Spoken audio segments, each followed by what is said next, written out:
তোমার বউ তোমার বিরুদ্ধে মামলা বসায় রাখছে, তোমার ভাই তোমার বিরুদ্ধে মামলা দিয়া রাখছে, প্রতিবেশী তোমার বিরুদ্ধে মামলা বসায় রাখছে। এটা আমার বিষয় না, আমি আল্লাহ জানি না। ওর কাছ থেকে মামলা কেমন করে ডিসমিস করবা ওর সাথে বুঝো। ওই দিন আদরের বউ আর আদরের বউ থাকবে না। ওই দিন ভাই আর ভাইকে পরিচয় দিবে না।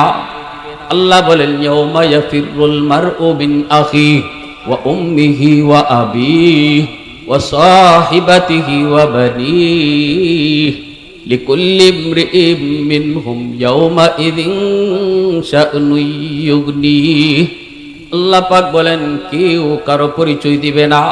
মা সন্তানের পরিচয় দিবে না, বাবা সন্তানের পরিচয় দিবে না, ভাই ভাইয়ের পরিচয় দিবে না, স্ত্রী স্বামীর পরিচয়টাও দিবে না। বলবে না আজকে মাপ চাওয়ার জায়গা না, আজকে মাপ দেওয়ার জায়গাও না। দুনিয়াতে মাপ চাওয়ার জায়গা, মাপ দেওয়ার জায়গা দুনিয়া। আখিরাতের ময়দান আল্লাহর আদালতে কেউ কাউকে মাপ দিবে না। শুধু একটাই বলবে আমার পাওনা পরিশোধ করো। কেমনে করব? সম্পদ তো নিয়ে আসি নাই, টাকা তো নিয়ে আসি নাই, কবরে তো কোনো ডলার নিয়ে আসি নাই, হাসরের মাঠ খালি হাত নিয়ে হাজির হয়েছি। কেমনে তোমার মোহর পরিশোধ করব? স্ত্রী কইব নামাজের সওয়াব দিয়ে দাও, হজের সওয়াব দিয়ে দাও, রোজার সওয়াব দিয়ে দাও। এইভাবে প্রতিটা মানুষ, দুর্বল মানুষগুলা যাদের উপরে তুমি জুলুম করেছো, অন্যায় করেছো, ওই মানুষগুলি তোমার আমার জীবনের সব নেকি লইয়া আমাকে তোমাকে নিঃস্ব বানাইয়া আমাকে জাহান্নামে দিয়া ও আমার নেকি লইয়া জান্নাতে চলে যাবে। এজন্য আল্লাহর নবী রহমতের নবী বলেন সাবধান, ইত্তাকি দাওয়াতাল মাজলুম ফাইন্নাহু লাইসা বাইনাহা ওয়া বাইনাল্লাহি হিজাব। অসহায় দুর্বলের আহাজারি থেকে নিজের বাঁচাও, কারণ দুর্বল মানুষের আর আল্লাহর আদালত মাঝখানে কোনো পার্টিশন থাকে না। সাবধান, সমাজে আমরা বসবাস করি, অবশ্যই সমাজের ভিতরে কিছু মানুষ পাওয়ারফুল রয়েছেন, যাদের ক্ষমতা বেশি, গোষ্ঠী বড়, টাকাও বেশি। এই অহংকার দেখায় হাইটো না, দুনিয়া বেশি দিনের নারে আল্লাহর বান্দা। আজ তোমার অহংকার কাল কবরে চলে যাবে, ঠিক কি না? ওই দিনই টের পাওয়া যাইবা অহংকার করে হাঁটার কি পরিণাম, অহংকার করে চলার কি পরিণাম। এই ক্ষমতা, এই টাকা, এই জোর, এই পাওয়ার কোনো কিছুই কবরের সাথে যাবে না। এজন্য আল্লাহ নবী কয় সাবধান, দুর্বলের আহাজারি থেকে নিজের সব সময় বাঁচায় রাখো, দুর্বলের আহাজারি থেকে নিজের সব সময় বাঁচায় রাখো। যদি কোনো দুর্বলের উপর তুমি কষ্ট দিয়ে থাকো, বুদ্ধিমান মৃত্যুর আগে আগে তার কাছ থেকে মাপ চেয়ে নিবে। যদি মোহর দিয়া না স্ত্রীর মোহরের টাকা মরণের আগে আগে তুমি পরিশোধ করো। এ যুবক, 7 লাখ 8 লাখ মোহর দিয়া বিয়া করার দরকার নাই, যা দিতে পারবা তা দিয়েই বিয়া করবা। কথা কয় না? আরো জোরে বলেন ঠিক কিনা? মেয়ের বাপদেরকেও বলি, আপনারও মেয়ে বিয়া দেওয়ার সময় 10 লাখ মোহর দাবি কইরেন না, ঠিক কিনা? এ দিব কর্তিকা, এটা দেওয়ার বিষয়, এটা লেখানোর বিষয় না, এটা দিতে হয়। যদি কেউ না দিয়া মারা যায়, ভালো করে ইয়াদ রাখবেন যে কলিজার টুকরা বউ যা চাইছে আপনি তা দিছেন, ঈদে ঈদে শাড়ি দিছেন, অলংকার চাইলে অলংকার দিছেন, তার কোনো আবদার আপনি কমতি রাখেন নাই, ওই আদরের বউটার হাসরের মাঠে আদরের থাকবে না, আপনার জন্য জম হয়ে দাঁড়াবে, জম। যদি মোহরের টাকা বাকি থাকে, খুঁজলে দেখা যাবে বুড়া হয়ে গেছি, এরপরও মোহরের টাকা রয়েছে, মনে হয় চুনটা নাই। হ্যাঁ, কারণ আমরা মনে করি এটা কাগজই, সংসার করতেছি, বউ আমার আছে, তো আবার মোহরের টাকা খুঁজছে কি লাভ? না, এটা স্ত্রীর পাওনা টাকা। যদিও স্ত্রী কয় লাগবে না, এর পরেও শরীয়তের বিধান হইল ফুল টাকা তারে বুঝায় দাও, অল্প অল্প করে হলো তারে বুঝাও, অল্প করে হলো তারে দিতে থাকো, দিতে থাকো। এরপরে যদি সে নিজের হাতে লইয়া আবার তুমি স্বামীর হাতে দিয়া দেয়, নাও এই কাজটাই আমার এই টাকা দিয়ে সারো, সেটা ভিন্ন কথা। কিন্তু তার আগে বুঝাও, তার হাতে দিয়া বুঝাও, হাতে না দিয়েই মাফ লইও না। ঠিক কিনা ভাই? কষ্ট হইতেছেন? কবির হুজুর আনছি ওয়াজ করার লাগে উঠতেই শুরু করে দিয়েছে, আমরা ছিলানি। এই কথাগুলা বলা দরকার আসেনি না নাই? হ্যাঁ,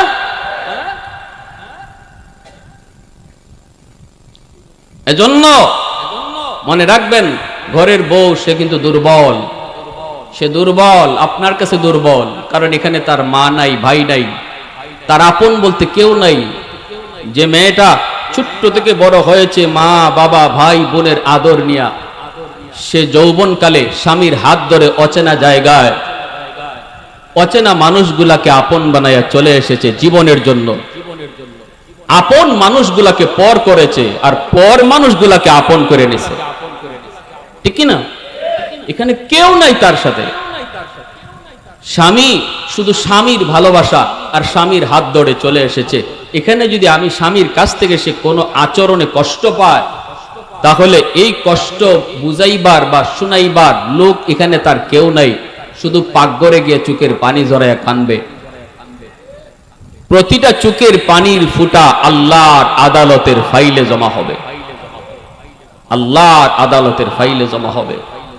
অনেক মেয়েরা আছে স্বামীর ঘরে কষ্ট পাইল, বাপ মারে ফোন দিয়ে কয় না, কারণ মনে করে আব্বারে জানাইলে আব্বা কষ্ট পাইব। পৃথিবীতে মা বাবার কাছে সবচেয়ে সুখের সংবাদ হলো তোমার মেয়েটা স্বামীর ঘরে সুখে আছে। আর পৃথিবীতে সবচেয়ে কষ্টের সংবাদ হলো বাপ মার কাছে যখন শুনে তোমার মেয়েটা স্বামীর ঘরে বড় কষ্টে আছে। এজন্য বহু নতুন বউ আমার আপনার ঘরে আছে, সে কষ্ট পাইলেও মাকে জানায় না, বাবাকে জানায় না, হজম করে ফেলে, নিজে নিজেই সেটাকে হজম করে ফেলে। আর তখন তার অজান্তেই চোখ দিয়ে পানির ফুটা পড়ে।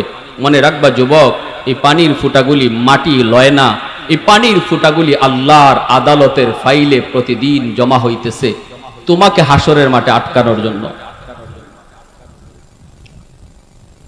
আমার ভাইরা বন্ধুরা, যুবক, এজন্য বলি আল্লাহর নবী বলেন, তিন ব্যক্তির দোয়া বদদোয়া আল্লাহর দরবারে সরাসরি কবুল। এক নাম্বার হলো মাজলুমের দোয়া বদদোয়া, দুর্বলের দোয়া বদদোয়া।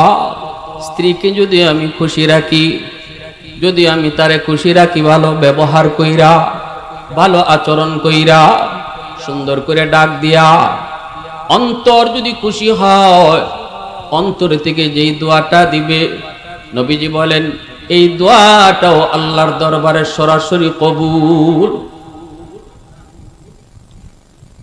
স্বামীর জন্য স্ত্রীর দোয়াটা কবুল। স্ত্রী যদি কয়, মালিক আমার স্বামী বড় ভালো,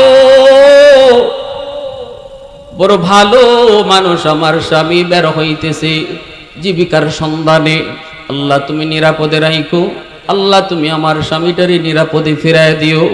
মায়ার নবী রহমতের নবী কয়, স্ত্রীর এই দোয়াটাও আল্লাহর দরবারে কবুল হয়ে যায়, কারণ সে এই ঘরের জন্য দুর্বল।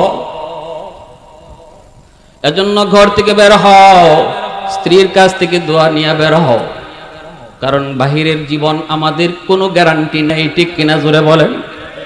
কোনো গ্যারান্টি আছে? ঘর থেকে বের হয়েছি আবার ঘরে ফিরবো, কোনো গ্যারান্টি নাই। প্রতিদিন অ্যাক্সিডেন্টে যুবক মারা যায়, অ্যাক্সিডেন্টে কত মানুষের লাশ।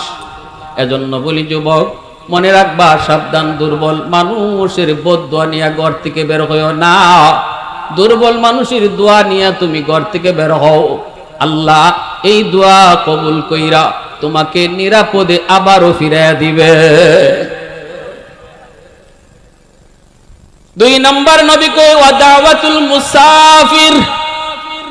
এক একটা বিষয় লম্বা, বিষয় লম্বা আলোচনা গেলাম না, আমার আলোচনার উদ্দেশ্য সামনের দিকে।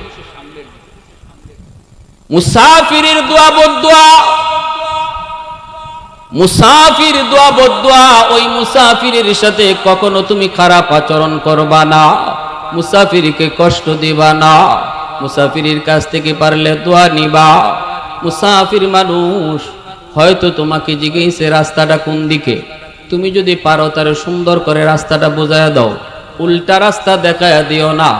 যদি সে উল্টা রাস্তায় গিয়া কষ্ট পায়, এই কষ্টটা তার দিল থেকে আল্লাহর আদালতে গিয়া জমা হয়, সাথে সাথে আল্লাহর আদালতে গ্রান্টেড হয়ে যায়। পাইলে তুমি কও ভাই এক গ্লাস পানি খায় যান। কই যাইবেন? কয় চুনটা। আমিও তো চুনটার মানুষ। আসছেন কোত্থেকে? আসছি ঢাকা থেকে। ভাই যাইবেন পরে, বড় ক্লান্ত, এক গ্লাস পানি খায়া যান, একটা চা খায়া যান।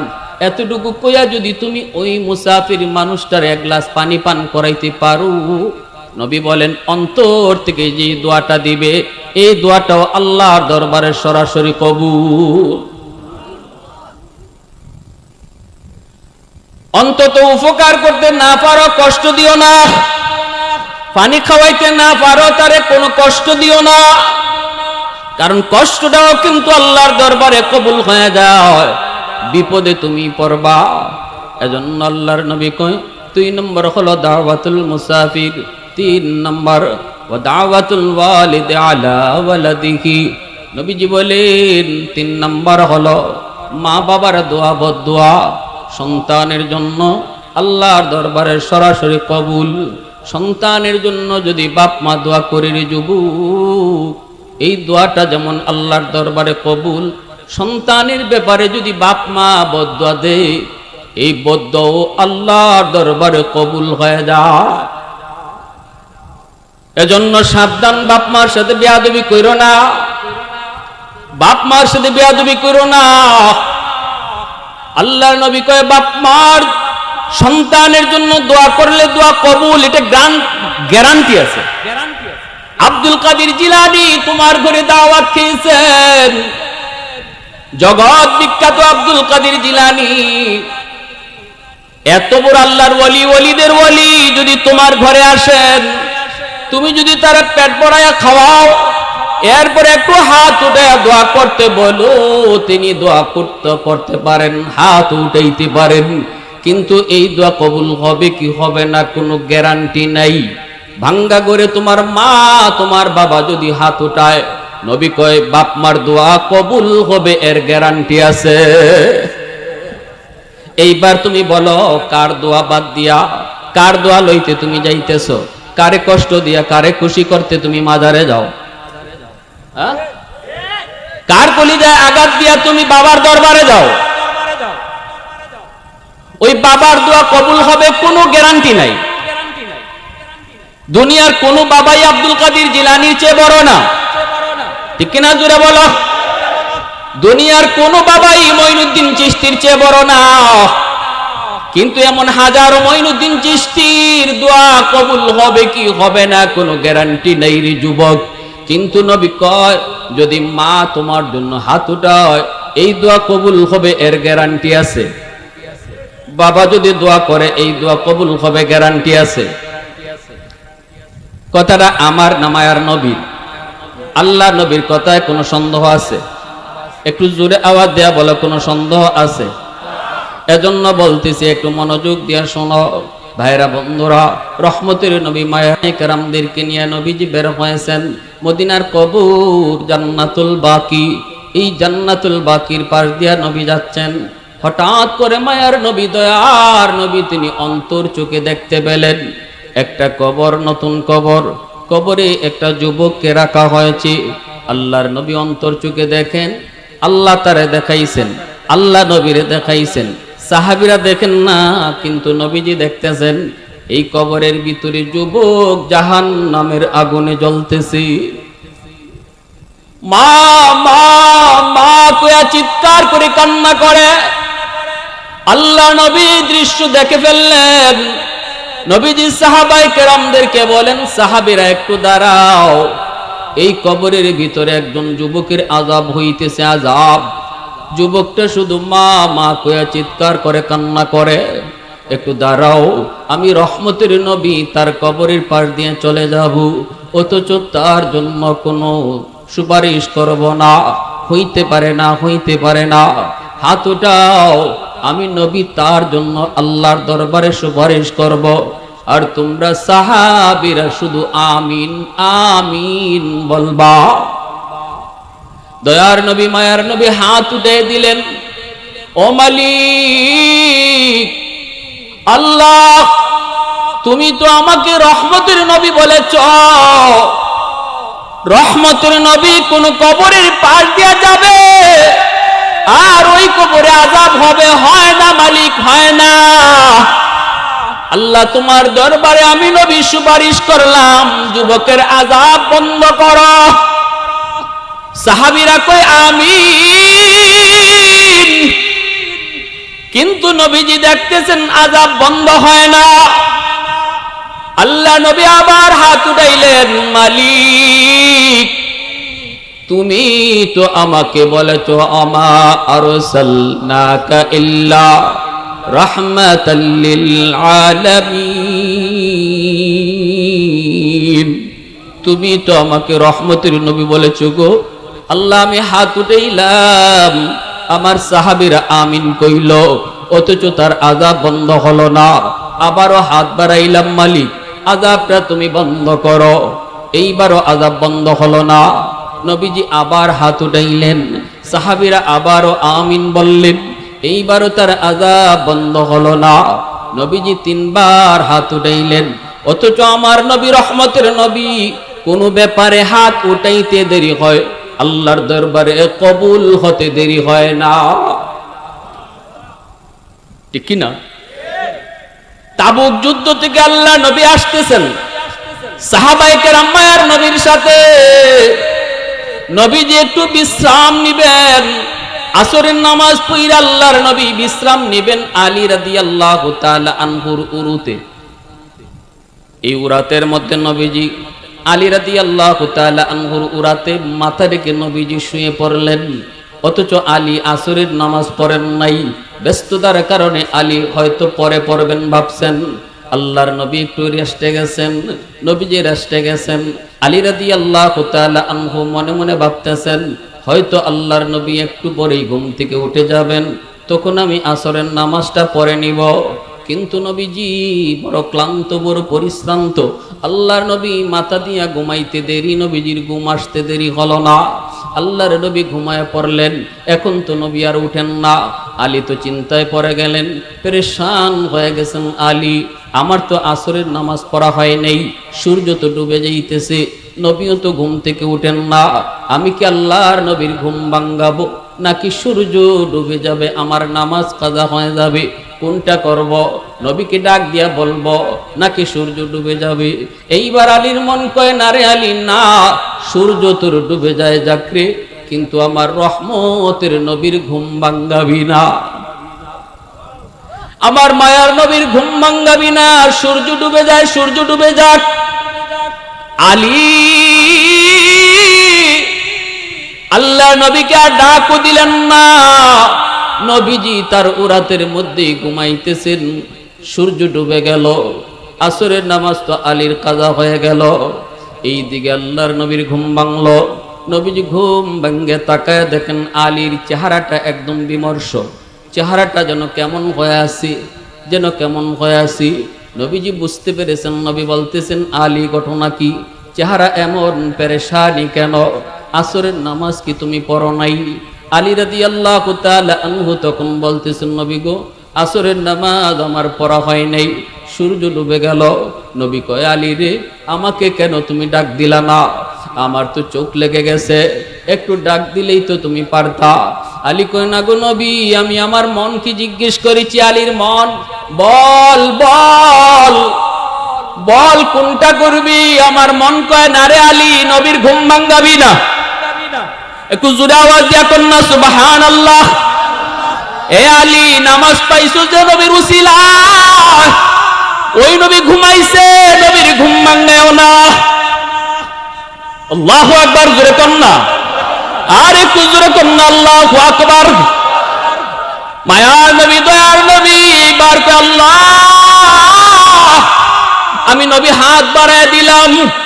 ও মালিক, আমার এই হাতের যদি দাম তোমার আদালতে থাকে, আমার আলী আজকে তোমার বন্ধুর আরামের জন্য নামাজটা পড়তে পারে নাই, তোমার সূর্য ডুবে গেছে, আল্লাহ তুমি কও সূর্য তোমার কথায় চলে না নিজের ইচ্ছায় চলে?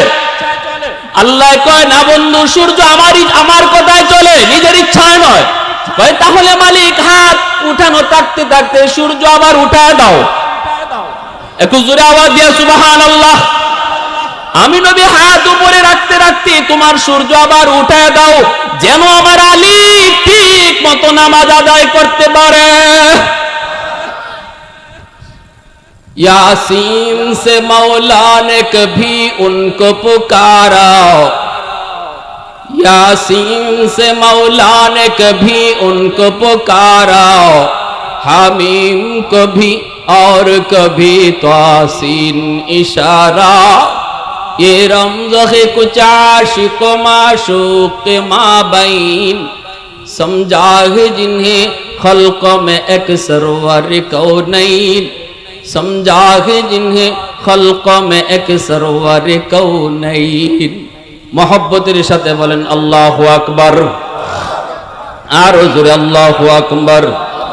সাথে সাথে আল্লাহ পাক রব্বুল আলামিন আদেশ দিলেন, সূর্য ডুবন্ত সূর্য আবার আকাশে উঠে গেল। রদ্দে শামস নামক কিতাবের ভিতরে এই হাদিস খানা এনেছেন, ঘটনা এনেছেন। আমার নবী দয়ার নবীর কথায় হাতের এত দাম, আমার নবীর হাতের এত দাম। নবীর হাতের দাম রাখতে যায় আল্লাহ পাক ডুবন্ত সূর্য আবার আকাশে উঠাইয়া দিছেন। ওই নবী তিনবার হাত উঠাইছেন যুবকের জন্য। ও মালিক, ওই যুবকের কবরের আযাব বন্ধ করে দাও। কিন্তু আল্লাহ পাক একবারও নবী কথা রাখেন নাই, যুবকের আযাব বন্ধ হলো না। এইবার নবী জানতে চায়, মালিক আমার হাতের দাম বুঝি তোমার দরবারে কমে গেল? কোথায় জানি আমি কোন ভুল করেছি গো, কোথায় জানি আমার কোন ভুল হয়েছে? আমার দাম বুঝি তোমার দরবারে কমে গেল, আমার উপরে বুঝি তুমি নারাজ?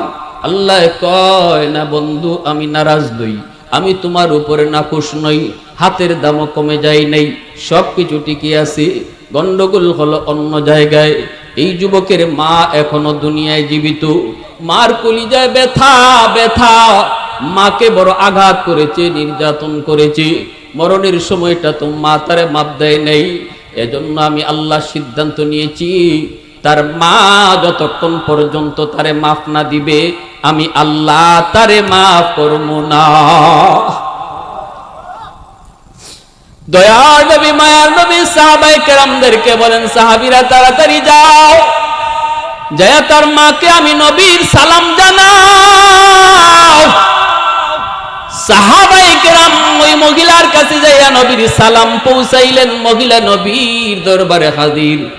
আল্লাহ নবী বলতেছেন, মা গো কবরটা চিনোনি?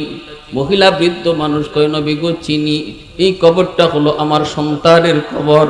আল্লাহর নবী তখন বলতেছেন, মা গো এই সন্তান বুঝি তোমাকে ভীষণ কষ্ট দিছে, তোমার কলিজায় নাকি অনেক আঘাত, সন্তান বুঝি তোমারে কষ্ট দিছে গো মা, এই জন্য কবরে সে জাহান্নামের আগুনে জ্বলতেছে। মা মা কয়ে চিৎকার করে কাঁদতেছে। আল্লাহ আমারে অন্তর চোখে দেখায়া দিছে, আমি তোমার সন্তানের জন্য আল্লাহর দরবারে 3 বার হাত উঠাইছি। সাহাবীরা আমার আমিন আমিন কইছে, একবারও আল্লাহ দোয়া কবুল করলো না। পরে আল্লাহ জানাইয়া দিল, তুমি মা যদি তারে মাফ না করো, আল্লাহ আমি নবীর সুপারিশও কবুল করবে না। এ যুবক, মার কলিজায় ব্যথা দিয়া পিসাবরে খুশি কইরা কোনো লাভ নাই। বাবারে না খাওয়াইয়া পীরের দরবারে গরুলিয়া গেল, কোনো লাভ নাই, কোনো লাভ নাই, কোনো লাভ নাই। ভাইরা বন্ধুরা, আমার নবীর সুপারিশ যেখানে আল্লাহ কবুল করে না, এখানে আর কার সুপারিশ আল্লাহ কবুল করবে? যদি মার কলিজায় বাবার কলিজায় ব্যথা থাকে, কার সুপারিশ আল্লাহ কবুল করবে রে যুবক? এজন্য বলি, দিলটা নরম করে কথাগুলি একটু বুঝো। আল্লাহ নবী, রহমতের নবী, দয়ার নবী, আমার আপনার মায়ার নবী এইবার মাকে বলতেছেন, মা গো আমি তোমার কাছে সুপারিশ করি গো মা, মা তুমি তোমার সন্তানকে মাফ করে দাও, নতুবা আল্লাহ তার কবরের আযাব মাফ দিবে না। মহিলার দিল বড় শক্ত হয়ে গেছে। মহিলা মাথাটা নিচের দিকে দিয়া চোখ দিয়া দর দর করে পানি পড়ে। মায় কান্না শুরু করে দিছে আর বলতেছে, নবী গো, কেমনে আমি এর মাফ করবো, কেমনে আমি এর মাফ করবো? আমার পিঠের দিকে তাকায় দেখেন, এখনো মাইরের দাগ আছে। বউয়ের কথায় পইরা আমি মার গায়ে হাত উঠাইছে, এখনো হাতের দাগ আছে। ওগো নবী, কেমনে মাফ করবো, কেমনে মাফ করবো? আল্লাহ নবীর চোখ থেকে দর দর করে পানি পড়ে, দয়াল নবীও কান্দে। নবী কয়, মালিক, কেমন সন্তান আমি, নবীরে আব্বা ডাক দেওয়ার সুযোগ তুমি দাও নাই। আব্বা ডাকের ভিতরে কত মজা আমি নবী জানি না। বোঝ হওয়ার পরপরই মারে নিয়ে গেছো, মার খেদমত করার সুযোগ আমি নবীকে তুমি দাও নাই গো আল্লাহ। ও মালিকে, কেমন সন্তান, কিন্তু আমি কেমন করে তার কবরের পার দিয়া চলে যাব, তারে বিপদে রাইখা? মায় তো মাফ করে না গো আল্লাহ। ও মালিক, মায় তো মাফ করে না, তাহলে কেমন করে তার আযাব বন্ধ হবে? রহমতের নবী চিন্তায় পড়ে গেলেন। এইবার নবীজি বলতেছেন, মা গো, ও মা, তোমার কাছে একটা আবদার করি। আল্লাহর কাছে নবী আগে আবদার করছে, আল্লাহ, মার দিল তো শক্ত, কেমন করে নরম করবো জানি না, তবে তোমার কাছে একটা আবদার করি গো মালিক। বাপ মার দিল যত শক্তই হোক না কেন, যদি সন্তানের কষ্ট বাপ মা নিজের চোখে দেখে, তাহলে কিন্তু দিল নরম হয়ে যায়। কোনো বাপ মাই সন্তানের বিপদ দেখলে সইতে পারে না। ও মালিক, কবরের আযাব তুমি আমাকে যেভাবে দেখাইছো, এইভাবে তার মারেও দেখায়া দাও। আমি নবীর বিশ্বাস, মা যদি নিজের চোখে দেখে তাহলে দিলটা নরম হয়ে যাবে। বলা মাত্রই আল্লাহ পাক কয়, বন্ধু, তোমার এই কথাটা আমি আল্লাহ কবুল করলাম। সাথে সাথে কবরের আযাবের দৃশ্য আল্লাহর নবী যেইভাবে দেখতেছেন, নবীজি মার, আল্লাহ পাক মার চোখের সামনে তুলে ধরলেন। মাঝখানে কোনো পর্দা আল্লাহ সরায়া দিলেন। মায়ও দেখতেছে কবরের আযাব, সাহাবীরা দেখতেছে না, নবী দেখতেছেন, আর মহিলা নিজে দেখতেছে। যেই মাত্র মহিলায় দেখলো সন্তান আগুনে পড়তেছে, আর মা মা কইয়া ডাকতেছি, সাথে সাথে মার দিলের ভিতরে কামড় মারছে, কলিজার ভিতরে কামড় মারছে। এমনি মায় কয়, নবী গো, ওগো নবীজি, আমি মাফ কইরা দিছি গো নবী। আল্লাহকে বলেন আমার সন্তানের আগুন যেন আল্লাহ নিভায় দেয়। মায় মাফ করতে দেরি হয়েছে, আযাব বন্ধ হতে দেরি হলো না। সুবহানাল্লাহ, আরো জোরে সুবহানাল্লাহ। এজন্যই ভাইরা মনে রাখবা, মা বাবা যতক্ষণ তোমার জন্য অন্তর থেকে দোয়া করবে, ততক্ষণ আল্লাহর দরবারে এই দোয়াও কবুল হবে। যতক্ষণ কলিজায় ব্যথা থাকবে, ততক্ষণ বদ্ধ আল্লাহর দরবারে যাইতে থাকবে। এ যুবক, শোনো ভালো করে, শোনো, রেদার রব্বি ফি রেদাল ওয়ালিদাইন। আল্লাহর নবী বলেন, বাপ মা যদি তোমার উপর খুশি থাকে, আল্লাহ তোমার উপর খুশি হয়ে যায়। বাপ মা যদি সন্তানের উপরে নারাজ থাকে, আল্লাহ তার উপরে নারাজ হয়ে যায়। এর যুবক, মা বাবাকে খুশি করতে লক্ষ টাকা লাগে না, বোয়াল মাছও খাওয়ানো লাগে না। বাপ মারে খুশি করতে আম্মা কুয়া মুখ বইরা ডাক দাও, আব্বা কুয়া মুখ বইরা তুমি ডাক দিয়া দেখো, মা বাবার দিল খুশি হয়ে যায়। বড় হওয়ার পর আম্মা কইতে তোমার আমার শরম লাগে, বড় হওয়ার পর বেশি বেশি আব্বা কইতে শরম লাগে। অথচ এই আম্মা ডাকটা শোনার জন্য মার দিলটা খা খা করে, আব্বা ডাকটা শোনার জন্য বাবার দিলটা খা খা করে। যত বেশি যত সন্তান মারে আম্মা কয়া ডাক দেয়, যেই সন্তান যত বেশি আব্বারে আব্বা কয়া ডাকে, এই সন্তানের উপরে বাপ মার দিল খুশি থাকে। ঠিক কিনা জোরে বলেন? লক্ষ টাকা দিতেছে এক ছেলে, কিন্তু বছরে একবার আম্মা ডাকে না। আর এই ছেলেটা এক টাকাও বাপ মারে দিতে পারে না, ঘর থেকে বাইরেতে কয় আম্মা, ঘরে ঢুকতেও কয় আম্মা, খাইতেও কয় আম্মা, ঘুমাইতেও কয় আম্মা। দেখবেন এই ছেলের প্রতি মার টান বেশি থাকে। কি ভাই অসুবিধা হইতেছে আপনাদের? হ্যাঁ, শ্বশুর শাশুড়িরে বোয়াল মাছ খাওয়াও, অসুবিধা নাই, আমরা নিষেধ করি না। কিন্তু শ্বশুর শাশুড়ি খুশি থাকলে আল্লাহ খুশি, এমন হাদিস আমরা পাই নাই। হাদিস পাইছি বাপ মা খুশি থাকলে আল্লাহ খুশি। পিসাবরে তুমি ঘরের কচি লাউটা নিয়ে খাওয়াইবা, অসুবিধা নাই। পিসাব যদি হক্কানি পীর হয়ে থাকেন আলহামদুলিল্লাহ ভালো। যদি পিসাব হক্কানি পীর হয়ে থাকেন, খাঁটি আল্লাহওয়ালা হয়ে থাকেন, অসুবিধা নাই, না করি না। কিন্তু মনে রাখবা পিসাব খুশি থাকলে আল্লাহ খুশি হাদিস নাই। হাদিস আছে বাপ মা খুশি থাকলে আল্লাহ খুশি। কথাটা বুঝে আসছে? ক্লিয়ার? কথা পরিষ্কার? আপনি করেন করেন, কিন্তু আগে মূল ঠিক রাখেন, মূল ঠিক রাখেন। মদিনা শরীফের প্রসিদ্ধ একটা গোত্র, নাম হলো বনু তামিম। ওই বনু তামিম গোত্রের একজন যুবক আল্লাহর নবীর কাছে এসে কান্না শুরু করলো। নবীজি বলে, যুবক কান্না করো কেন? এই কথা বলতে যুবকের কান্না আরো যেন বেড়ে গেল। নবী বলতেছে, যুবক বলো। যুবক কয়, নবী গো আমি বড় পেরেশান, রাতে ঘুমাইতে গেলে ঘুম হয় না, খাইতে গেলে আমার খাওয়া ঠিক মতো হয় না, খালি টেনশন, বড় পেরেশান। আল্লাহর নবী বলতেছেন, কি তোমার পেরেশানির কারণ আমি নবীকে একটু বলো। এইবার যুবক কান্দে আর কয়, নবী গো এসেছি আপনার কাছে একটু সান্ত্বনার জন্য।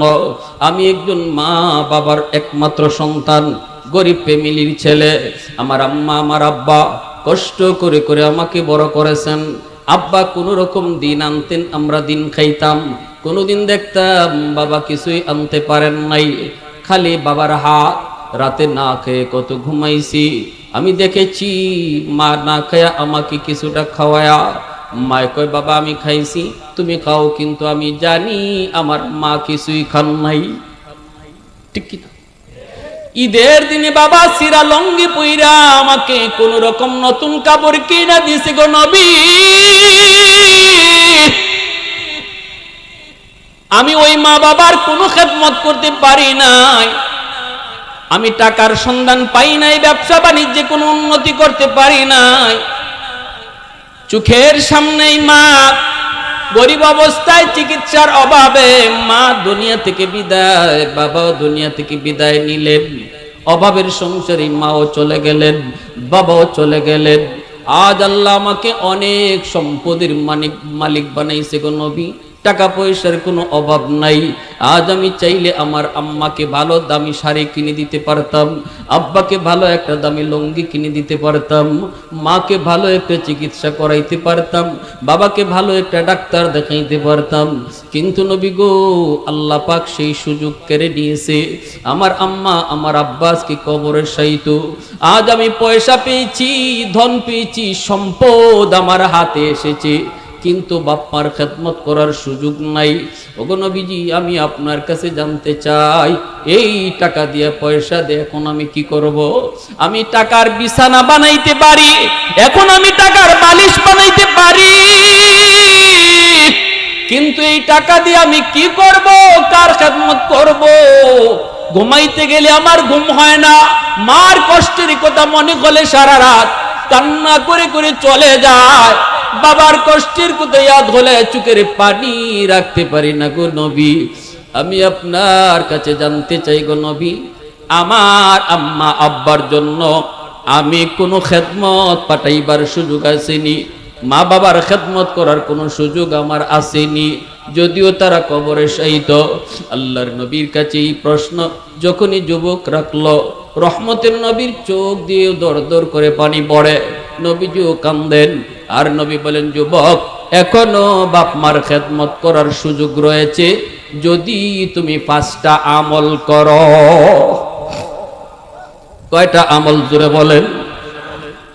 আমাদের মধ্যে এমন অনেকে আছেন না নাই, মা বাবা এক সময় গরিব ছিল, আমিও গরিবের ঘরেই বড় হয়েছি, কিন্তু আল্লাহ এখন আমারে সম্পদ দিছে, ধন দিছে, কিন্তু মা নাই, বাবা নাই।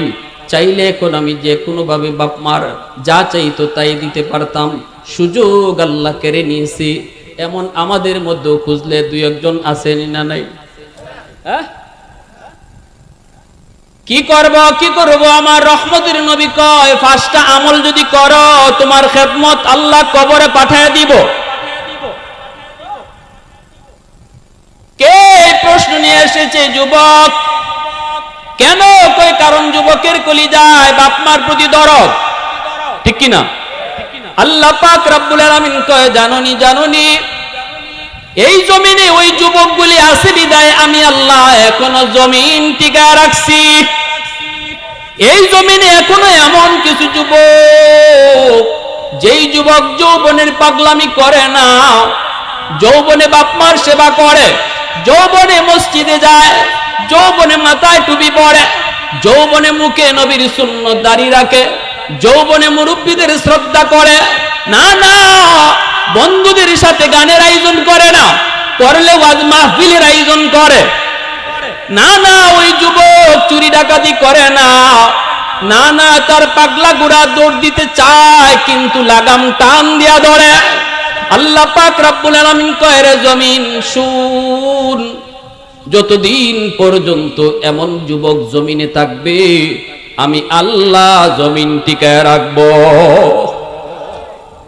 আজকে এই চুনটার এই যুব সমাজ, এ যুবক তোমার হাতে ধরি বলি, পায়ে ধরি বলি, তোমার মতো যুবকের কারণে আল্লাহ জমিন টিকায় রাখছে। তুমি তোমার দাম বুঝো না, তুমি তোমার মূল্য তুমি বুঝো না রে যুবক। এই কথাটা বোঝানোর জন্যই আমরা উলামায়ে কেরাম রাত নাই দিন নাই, শহর নাই বন্দর নাই, হাতে ধরে পায়ে ধরে বোঝানোর জন্য আসি। এতটুকু বুঝো, তোমার মতো যুবকের কারণে আল্লাহ এই জমিনকে আল্লাহ টিকায় রাখছি। হাদিসে কুদসি আল্লাহ পাক রব্বুল আলামিন কয়, আলা কুল্লা ইয়াউমিন ওয়াল আরদা ইস্তাজিলু রাব্বাহু ওয়াল মালাইকাতু ইস্তাজিলু রাব্বাহু ওয়াল বাহরা ইস্তাজিলু রাব্বাহু। আল্লাহ পাক কয়, জানোনি প্রতিদিন জমিন আমি আল্লাহর কাছে আবদার করে, আল্লাহ ও আল্লাহ এই গুনাহগার মানুষগুলাকে আর আমি জমিন কত দেখব, নাফরমান নামাজ পড়ে না অথচ আমি জমিনের উপর দিয়া প্রতিদিন হাঁটতেছে, নাফরমান সুদ খায় আমি জমিনের উপর দিয়া হাঁটে, ও মালিক এই জিনা করে অথচ আমি জমিনের উপর দিয়া হাঁটে, আর কত আমি দেখব, আর কত আমি সইব, তার পায়ের বোঝা আমি জমিন আর কতকাল নিব। আসবিরু ইলা মাতা আসবিরু, ধৈর্য ধরার তো একটা সময় আছে, ধৈর্য ধরারও তো একটা লিমিট আছে গো মালিক, আমি আর কত ধৈর্য ধরব। আফদালিউ ইবনা আদম ফি কারি, অনুমতি দাও আমি জমিন ফেটে যাই, ওই বেনামাজির গিলে ফেলি, অনুমতি দাও আমি জমিন ফেটে যাই, সুদখোরকে আমি গিলে ফেলি, অনুমতি দাও আমি জমিন ফেটে যাই, ঘুষখোরকে আমি গিলে ফেলি, অনুমতি দাও বেপরদায় চলে আমি তারে গিলে ফেলি। আল্লাহ পাক রব্বুল আলামিন কয়, এইভাবে প্রতিদিন জমিন আমি আল্লাহর কাছে আবদার করে, শুধু জমিন নয় সাগর মহাসাগর গুলিও এমন প্রতিনিয়ত আবদার করে। কক্সবাজার সমুদ্র সৈকত, কত যুবক সমুদ্রের পারে যায় না করে, অন্যায় করে, ঠিক কিনা জোরে বলো। সাগরের পানি আল্লাহর কাছে আবদার করে, মালিক আসছে তোমার কুদরত দেখার জন্য, আমি সাগর শান্ত নই, আমি উশৃঙ্খল হতে জানি, ঠিক কিনা জোরে বলো। মুহূর্তের ভিতরে আমি সব তামা বানায় দিতে পারি তোমার ইশারায়। দুনিয়ার এই নাফরমানগুলি দেখেছে আমি কত ভয়ঙ্কর, সময় মতো আমি কত ভয়ঙ্কর, নাফরমানগুলি দেখেছে।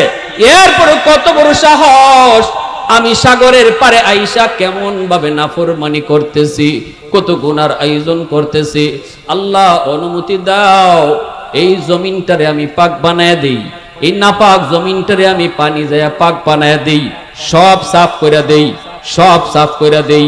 আল্লাহ পাক রব্বুল আলামিন কয়, রে জমিন, এ জমিন ভালো করে শুন, আমি আল্লাহ দেখতেছি এই জমিনে কত গুনাহ হয়, কত অন্যায় হয়, কত অত্যাচার হয়, কত জুলুম হয়, কত নাফরমানি হয়। এরপরও আমি কেন ধরি না জানোনি? কারণ হলো আমি এই মানুষকে বড় আদর করে বানাইছি। আসমান আল্লাহ বানাইছেন কুন ফায়াকুন বইলা, জমিন আল্লাহ বানাইছেন কুন ফায়াকুন বইলা, ফেরেশতা আল্লাহ বানাইছেন কুন ফায়াকুন বইলা। কিন্তু আমারে আপনারে আল্লাহ পাক কুন ফায়াকুন বলে বানায় নাই। আমাকে আপনাকে যখন আল্লাহ বানাইছে, আল্লাহ বলে খালাকতু বিয়াদাইয়া, আমি আমার নিজের হাত দিয়া বান্দা বান্দিরে বানাইছি। কারণ এই চেহারার মধ্যে এত দামি কপাল, এই কপাল আমি আল্লাহ বানাইছি আমাকে সেজদা দেওয়ার জন্য। ফেরেশতাদের হাতে বানাইলে হয় না, এজন্য আমি নিজের হাতে বান্দার কপালটা বানাইছি। সুবহানাল্লাহ, আওয়াজ দিয়া বলো সুবহানাল্লাহ। যেই কপাল আল্লাহ আল্লাহর কদমে সেজদা দেওয়ার জন্য বানাইছে, আজকে ওই কপালটা তোমার সেজদার কাজে লাগে না রে যুবক, একটু নিজের বুঝাও। আল্লাহ বলে জানুনি রে জমিন, চার দল যতদিন পর্যন্ত এই জমিনে থাকবে ততদিন পর্যন্ত আমি আল্লাহ জমিন টিকায় রাখবো। লাউলা মাশাইকু রুক্কা ওয়াশ-শাবাবু খুশশা ওয়াল আতফালু রুদ্দা ওয়াল আনআমু রুত্তা লাজআলতুস সামাআ হাদিদা ওয়াল আরদা খাফসাফা ওয়াত তুরাবা রামাদা ওয়ামা আনজালতু মিনাস সামাই কাতরা ওয়ামা আনবাততু মিনাল আরদি নাবাতা বাল আনজালতু আলাইকুমুল আযাবা সাব্বা। আল্লাহ বলে এক নাম্বার হলো এই জমিনের ভিতরে আমার কিছু বান্দা বান্দি আছে বয়স্ক, চুলদারি তাদের সাদা হয়ে গেছে, কোমরে তার ব্যথা, রুকু করতে তার কষ্ট হয়, সেজদা দিতে তার বড় কষ্ট হয়। কিন্তু এরপরও আমার বান্দা আমার বান্দি কষ্ট করে করে যখন আমাকে সেজদা দেয়, তখন তাদের সেজদার দিকে তাকাইলে এই জমিনের প্রতি আমার মায়া লেগে যায়। আল্লাহ বলে দুই নাম্বার হলো আশ-শাবাবু খুশশা। এই জমিনের ভিতরে আমি আল্লাহ যখন দেখি কিছু যুবক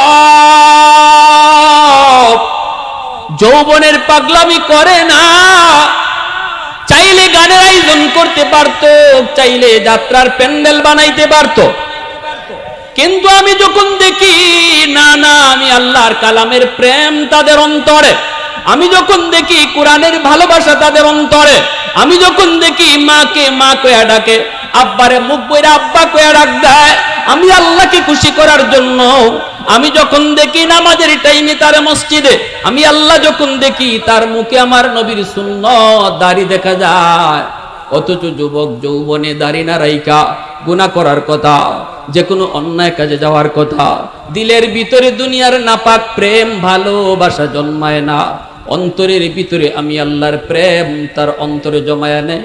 ওই যুবকের দিকে যখন আমি তাকাই, তখন এই গুনাহগার জমিনের প্রতি আমার মায়া লেগে যায়।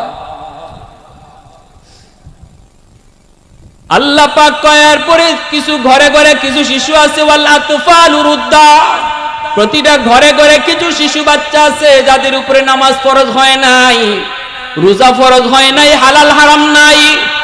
এই শিশু বাচ্চাগুলি এরা নিষ্পাপ, এরা অবুঝ, এরা মাসুম। গুনাহ করলে করছে তার মা, গুনাহ করলে করছে তার বাবা, গুনাহ করলে করছে তার ভাই, করছে তার বোন, তাদের গুনার কারণে জমিনে গজব আসতে চায়। কিন্তু যখনই ওই ঘরের শিশুগুলার দিকে আমি আল্লাহ তাকাই, তখন দেখি গজবের ভিতরে বাচ্চাগুলাও পইরা যায়, অথচ এই শিশু বাচ্চাগুলির কোনো দোষ নাই, কোনো অন্যায় নাই, কোনো অপরাধ নাই। তখন তাদের দিকে তাকাইলো এই জমিনের প্রতি আমার মায়া লাগে।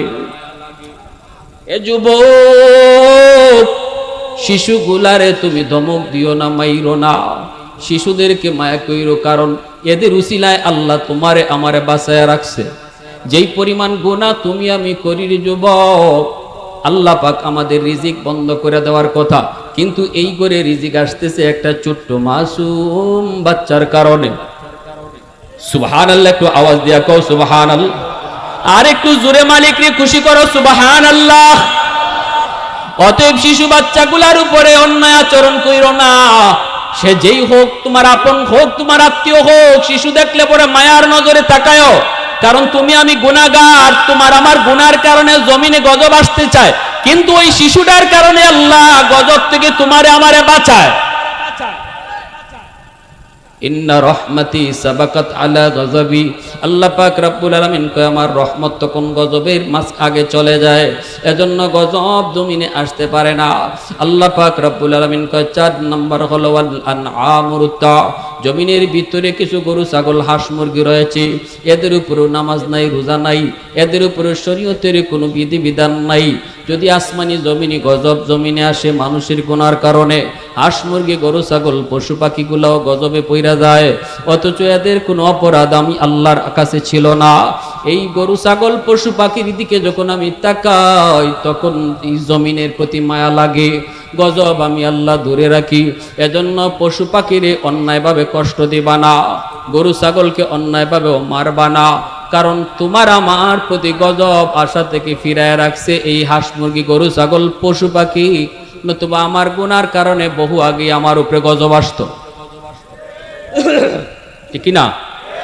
আল্লাহ পাক কয় যদি 4 দল না থাকতো লাজাআলতুস সামাআ হাদিদা, এই 4 শ্রেণী যদি জমিনে না থাকতো তাহলে আমি আল্লাহ আসমানকে লোহা বানায় দিতাম, জমিনকে তামা বানায় দিতাম। ওয়ামা আম্বাতু মিনাল আরদি নাবাতা, জমিন থেকে একটা আমি শস্য দানাও উঠতে দিতাম না। ওয়ামা আনজালতু মিনাস সামাই কাতরা, রহমতের বৃষ্টি আমি জমিনে দিতাম না।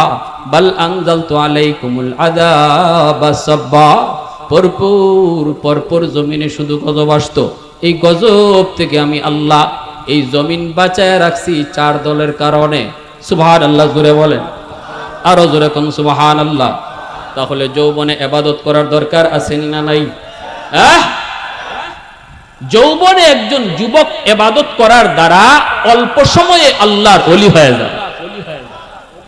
লা ওয়ারআ কাল কাফফি আও কামা ক্বালা নবী আলাইহিস সালাম, নবীজি বলেন যার সুযোগ ছিল, ক্ষমতা ছিল গুনাহ করার, এরপরও যে আল্লাহর ভয়ে গুনাহ করে না, সেই তোমাদের মধ্যে আল্লাহর ওলি।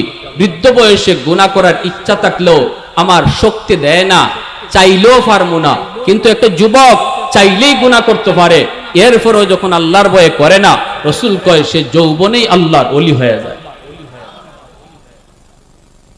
আর একটু জোরে কন্যা সুবহানাল্লাহ। মনে আছে নবীজির সামনে যে যুবকটা প্রশ্ন লইয়া গেছে মা বাবার জন্য খেদমত করার কোনো সুযোগ আসেনি, সে বৃদ্ধ না যুবক? জোরে কও না যুবক, আওয়াজ দিয়া বলো। আল্লাহ নবীর সামনে যে কাঁদতেছে, আমার আম্মা আব্বা কবরে শহীদ, তাদের জন্য আমার কিছু করণীয় আছে কি? এই কথাটা নবীর সামনে কেঁদে কেঁদে কান্না করে করে যে জিগাইছে, সে বুড়া মানুষ না যুবক? আল্লাহ নবী ওই যুবককে সামনে রেখে একটা ওয়াজ করেছেন, দামি ওয়াজ।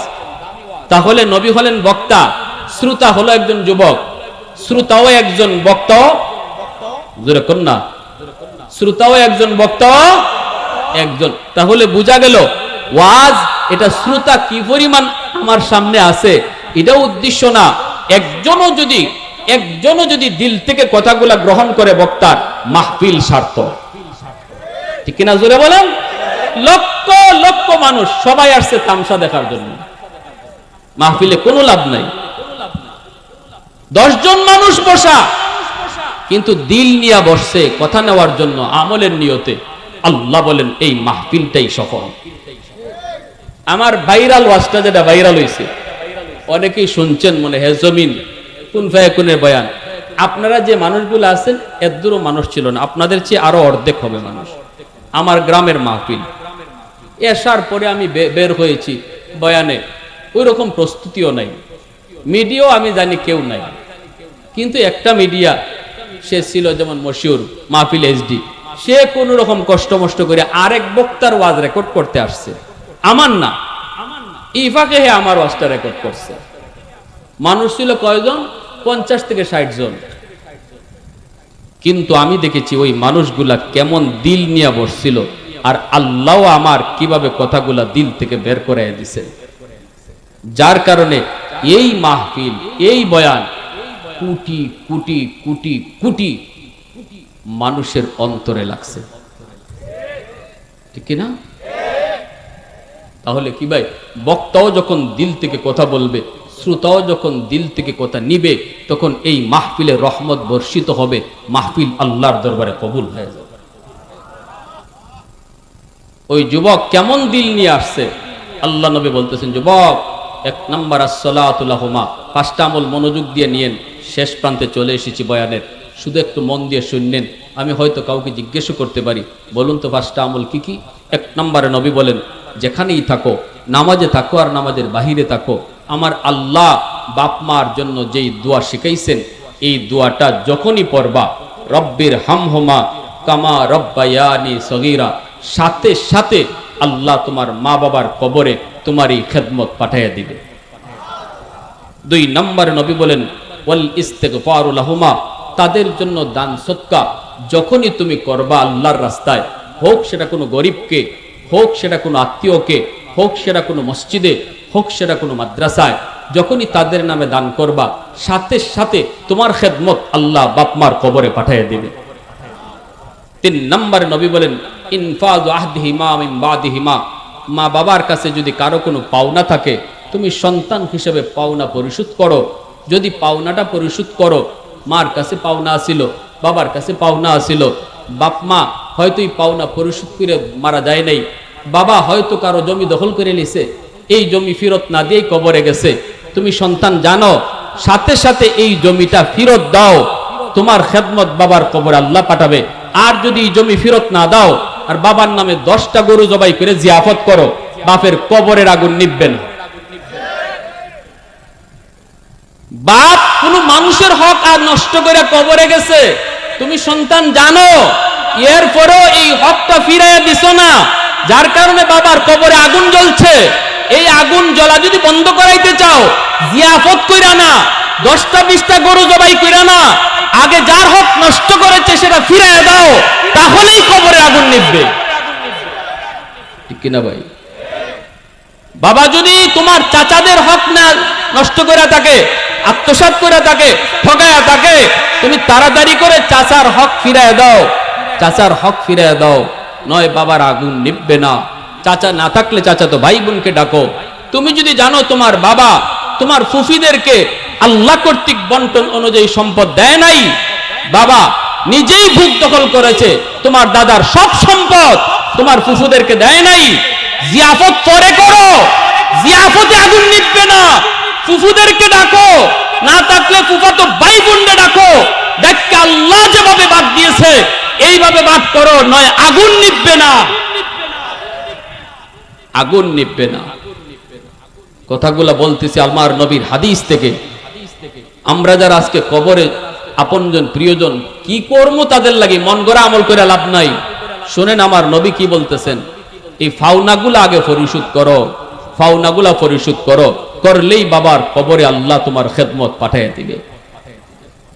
4 নম্বরে নবী কয়, সিলাতুর রাহমিল্লাতি লা তুসালু ইল্লা বিহিমা, বাবা নাই কিন্তু বাবার রক্তের মানুষ দুনিয়ায় আসি, মা দুনিয়াতে নাই রে যুবক, কিন্তু মার রক্তের মানুষ দুনিয়াতে আছে। বাবার কবরে যদি তুমি খেদমত পাঠাইতে চাও, আমার নবী কয় বাবার রক্তের মানুষের খবর নেও, চাচার খবর নেও, ফুফুর খবর নেও, দাদার খবর নেও, ফুফাতো ভাই বোনের খোঁজ খবর নেও, চাচাতো ভাই বোনের তুমি খোঁজ খবর নেও। যখনই তুমি চাচাকে ফোন দিয়া কইবা, চাচা কেমন আছেন, চাচা শরীরটা ভালো নি, চাচা চিকিৎসা করাইছেননি, কয় টাকা লাগবে আমি দিতেছি। আমার নবী রহমতের নবী কয়, ফোনটা তুমি চাচারে দিছো না রে যুবক, ফোনটা যেন কবরে বাবারেই লাগাইছো।